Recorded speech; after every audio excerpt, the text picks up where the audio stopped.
vamos a hablar de la manija de coherencia o umbral de coherencia. Si nos fijamos, aquí en Smart, en la ventana de magnitud, tenemos en la parte superior derecha unos números que representan el porcentaje de coherencia. La coherencia va a ser una línea roja que nos va a decir la fiabilidad de la medición. Esta fiabilidad o esta línea de coherencia la podemos nosotros seleccionar mediante esta manija que tenemos aquí, este selector.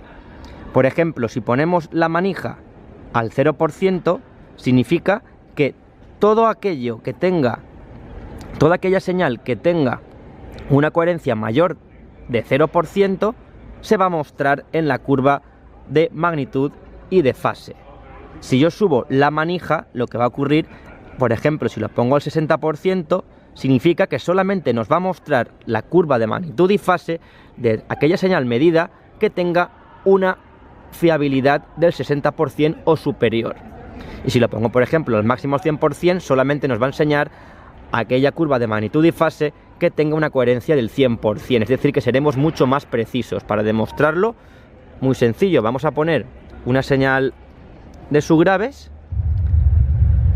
filtrada a 100 Hz y efectivamente, si ahora tenemos la manija de coherencia en 0%, significa que todo lo que esté por encima del 0% va a ser mostrado. Aquí lo podemos ver.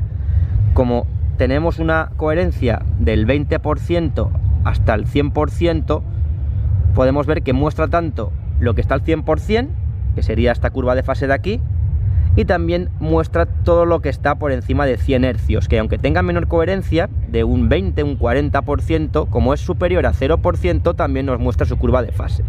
Sin embargo, para ajustarla bien, toda esta parte de aquí no nos interesa, porque el subgrave no está reproduciendo por encima de 100 o 200 Hz. Por tanto, lo único que nos va a hacer esto es entorpecernos la curva de fase. No nos interesa toda esta parte, queremos eliminarla, no queremos verla, nos molesta. Por tanto, ¿cómo lo haremos? Subiendo esa manija de coherencia. Vamos a ir subiéndola poco a poco y vamos a ir, por ejemplo, a un 40% y veremos cómo ahora solamente nos va a mostrar todo aquello que supere un 40%, y por eso vemos que ha empezado a eliminarnos la curva de fase en estas altas frecuencias de aquí.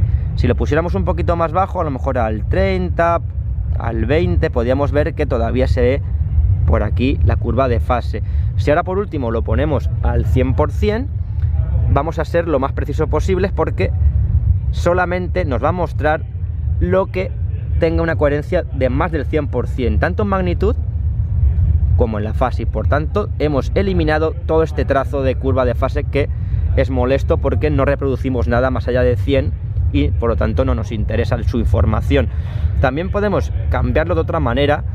En vez de tocar aquí la coherencia, podemos irnos aquí al botón de Transfer Function, y donde tenemos la coherencia, aquí nos pone umbral de Blanking Threshold, es decir, el umbral de la coherencia. Por ejemplo, vamos a cambiarlo, vamos a devolverlo al, por ejemplo, al 20%, vamos a poner 20, aplicamos, ok, y podemos ver que otra vez se ha puesto la manija en 20% y por tanto vuelve a mostrarnos nuevamente más información. Pero como hemos quedado, vamos a dejarlo al 100% o casi al 100% para solamente tener una muestra de la curva de magnitud y fase de la información que nos interesa, que en este caso, que es un subgrave, solamente va a ser de unos 20 o 30 Hz hasta unos 130, 140, 150 Hz, hasta aquí. Por tanto, ya hemos explicado la manija o umbral de coherencia.